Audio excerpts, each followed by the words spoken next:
With the conclusion of Season 3 of ReZero, I'm sure many people are wondering what has happened to the Sin Archbishops. So in this video, I'm going to tell you what has happened to every single Sin Archbishop, what they're currently doing, are they alive, are they dead, and what is Pandora doing. So in this video, look forward to that. Keep in mind it will contain Arc 9 spoilers.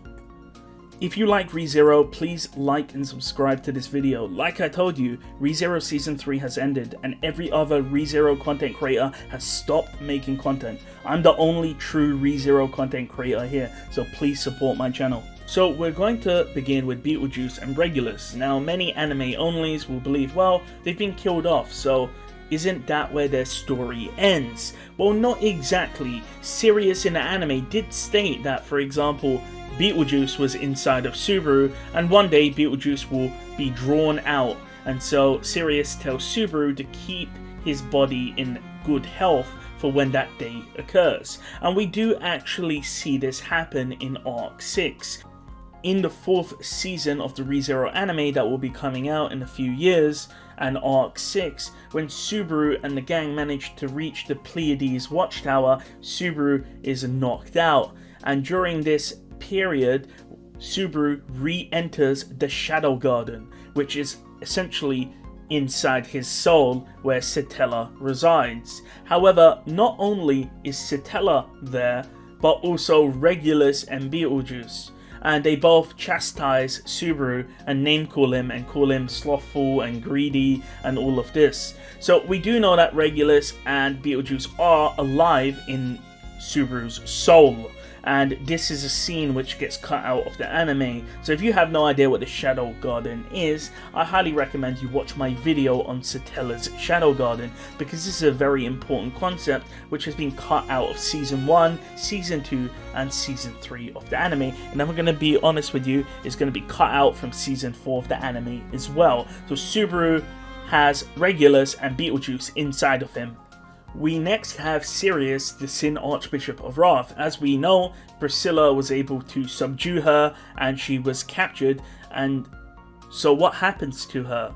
Well, as shown in Season 3 of the anime, what happens is Reinhard and Felt escort Sirius back to the royal capital, where everything goes smoothly, nothing really happens, and so Sirius is then taken to the royal prison where she is locked away, and that is the end of Sirius so far.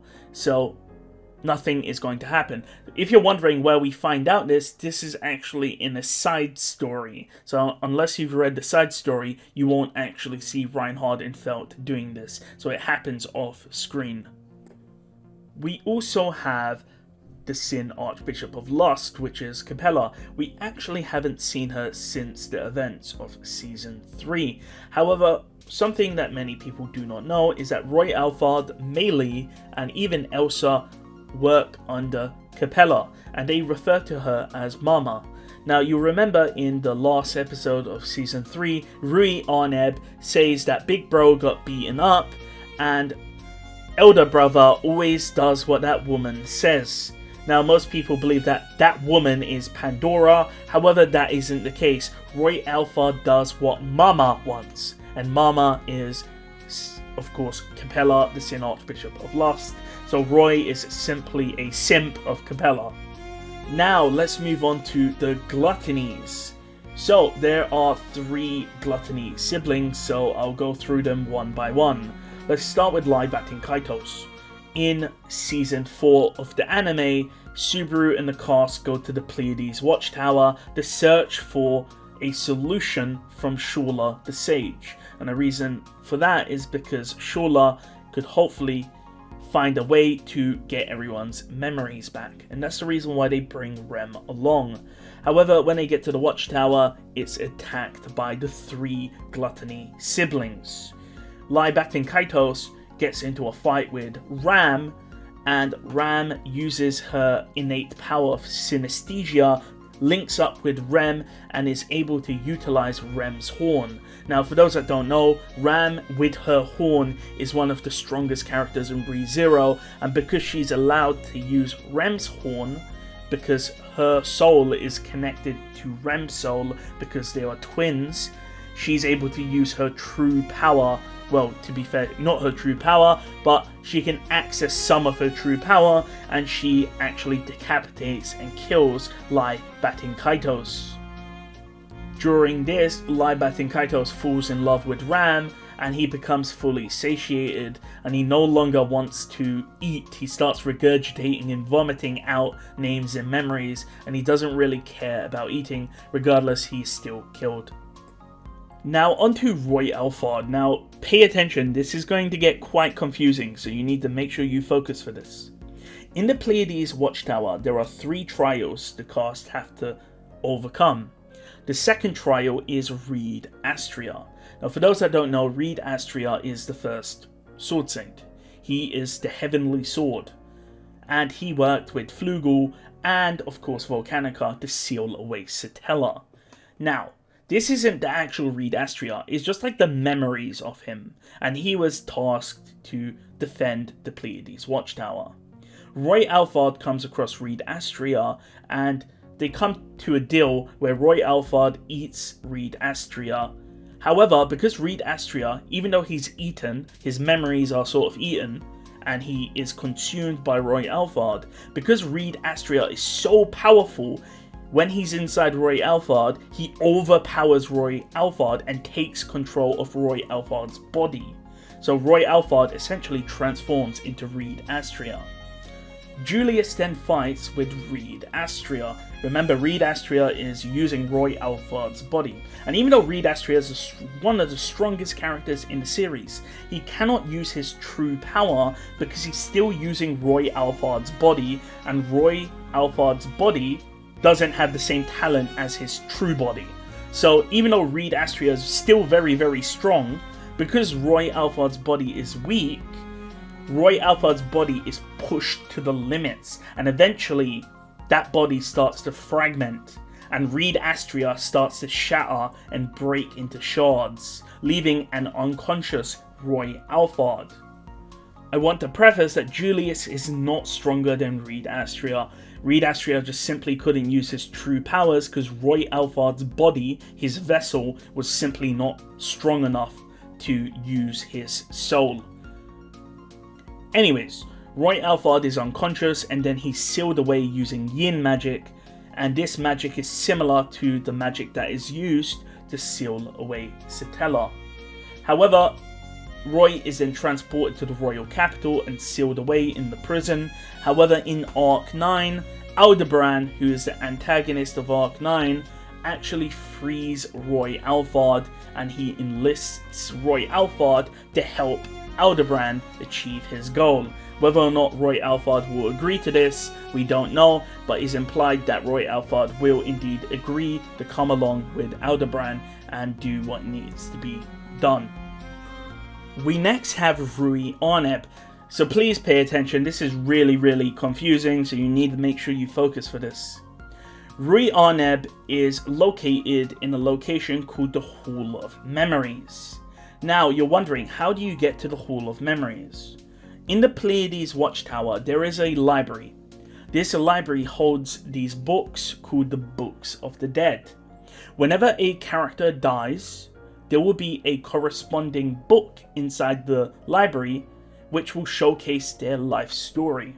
Let me give you an example so you can understand. Elsa died in Season 2. So in the library, there will be a book with Elsa's name on it, and if you knew Elsa and you read that book, you would experience Elsa's life. You would be in Elsa's body and you would experience her entire life as if you were Elsa, and therefore you will understand everything about them. So what does this have to do with Rui Arneb? As stated before, the second trial was defeating Reed Astria, and Reed Astria is very powerful.